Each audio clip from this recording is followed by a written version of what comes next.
Hello అండి అందరికీ మా స్టైల్లో చేపల పులుసు అయితే ఎలా చేయాలో చూసేయండి.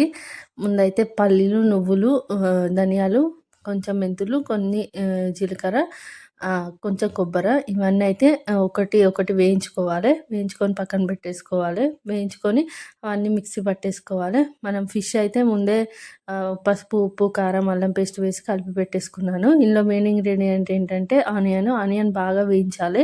వేయించి ఆనియన్ కూడా అందులో ఆయిల్ వేసేసుకొని అందులో కొన్ని మెంతులు, కొంచెం జీలకర్ర వేసేసుకొని అందులో ఆనియన్, పచ్చిమిర్చి వేసేసుకొని అల్లం పేస్ట్ వేసుకొని కొంచెం పసుపు వేసుకొని వేయించుకొని మనం మిక్సీ పట్టిన పేస్ట్ ఉంది కదా అదంతా ఇందులో వేసేసుకోవాలి. వేసేసుకొని కొంచెం మరగనివ్వాలి. కొంచెం బాయిల్ అయిన తర్వాత అందులో పసుపు, ఉప్పు, కారం, మళ్ళీ కొంచెం వాటర్ కూడా వేసేసుకొని అది కొంచెం బాయిల్ అయిన తర్వాత అందులో కొంచెం చింతపండు పులుసు వేసుకొని అది కూడా కొంచెం బాయిల్ అయిన తర్వాత మనము కలిపి పెట్టుకున్న ఫిష్ ఉంది కదా అదే అందులో వేసేసుకొని అది కొంచెం బాయిల్ అయ్యాక లాస్ట్లో కొత్తిమీర వేసుకుంటే మన ఫిష్ పులుసు రెడీ అయిపోతుంది.